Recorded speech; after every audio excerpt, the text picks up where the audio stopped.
ಪದಾರ್ಥಗಳ ಆಗಸ್ಟ್ 9 ಪ್ರತಿದಿನದ ಪ್ರಚಲಿತ ವಿದ್ಯಮಾನಗಳನ್ನು ನೋಡೋಣ ಬನ್ನಿ. ಮೊದಲನೇದಾಗಿ ಅಂತಾರಾಷ್ಟ್ರೀಯ ಸ್ಥಳೀಯರ ದಿವಸ ಅಂತ ಅಂದ್ರೆ indigenous day, international indigenous day ಅನ್ನ ಆಗಸ್ಟ್ 9 ಆಚರಿಸಲಾಗುತ್ತದೆ. ಆಗಸ್ಟ್ 9 ನೆನ್ಪಿಟ್ಕೊಳ್ತಿದ್ದನ. ಮತ್ತೆ ಎರಡನೇದಾಗಿ ಪ್ಯಾರಿಸ್ ಒಲಿಂಪಿಕ್ ನಲ್ಲಿ ಭಾರತದ ಹಾಕಿ ತಂಡವು ಯಾವ ಪದಕವನ್ನ ಜಯಿಸಿದೆ ಅಂತಂದ್ರೆ ಇದು ಕಂಚಿನ ಪದಕ. ನಮ್ಮ ಹಾಕಿ ತಂಡ ಕಂಚಿನ ಪದಕವನ್ನ ಜಯಗಳಿಸಿತು ಪ್ಯಾರಿಸ್ ಒಲಿಂಪಿಕ್ ನಲ್ಲಿ. ಇನ್ನು ಮೂರನೇದಾಗಿ ಮೊದಲ ಬಿಮ್ಸ್ಟೆಕ್ ಸಂಘಟನೆಯ ವ್ಯಾಪಾರ ಶೃಂಗಸಭೆಯನ್ನ ಎಲ್ಲಿ ಉದ್ಘಾಟಿಸಿದ್ದಾರೆ ಅಂತ ಕೇಳಿದ್ರೆ, ಸೊ ಬಿಮ್ಸ್ಟೆಕ್ ವತಿಯಿಂದ ಮೊದಲ ವ್ಯಾಪಾರ ಶೃಂಗಸಭೆಯನ್ನ ವಿದೇಶಾಂಗ ಸಚಿವರು ನವದೆಹಲಿಯಲ್ಲಿ ಉದ್ಘಾಟಿಸಿದ್ದಾರೆ. ನವದೆಹಲಿ ಇದು ಇಂಪಾರ್ಟೆಂಟ್ ಇದೆ, ನೆನ್ಪಿಟ್ಕೊಳ್ರಿ.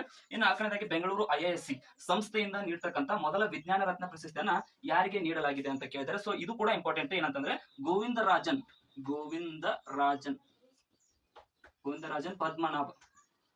ಪದ್ಮನಾಭನ್ ರವರಿಗೆ ಈ ಒಂದು ಮೊದಲ ವಿಜ್ಞಾನ ರತ್ನ ಪ್ರಶಸ್ತಿಯನ್ನ ನೀಡಿ ಗೌರವಿಸಲಾಗಿದೆ. ಇನ್ನು ಕೊನೆಯದಾಗಿ ಪ್ಯಾರಿಸ್ ಒಲಿಂಪಿಕ್ ನಲ್ಲಿ ನೀರಜ್ ಚೋಪ್ರಾ ರವರು ಯಾವ ಪದಕವನ್ನ ಜಯಗಳಿಸಿದ್ದಾರೆ ಅನ್ನೋದನ್ನ ಕಮೆಂಟ್ ಮಾಡಿ ತಿಳಿಸಿ. ಏನಪ್ಪಾ ಅಂತಂದ್ರೆ ಟೋಕಿಯೋ ಒಲಿಂಪಿಕ್ ನಲ್ಲಿ ಇವರು ಚಿನ್ನವನ್ನು ಗೆದ್ದಿದ್ರು. ಸೊ ಈ ಒಲಿಂಪಿಕ್ ನಲ್ಲಿ ಯಾವ ಪದಕ ಗೆದ್ದಿದ್ದಾರೆ ಅಂತ ಕಮೆಂಟ್ ಮಾಡಿ ತಿಳಿಸಿ.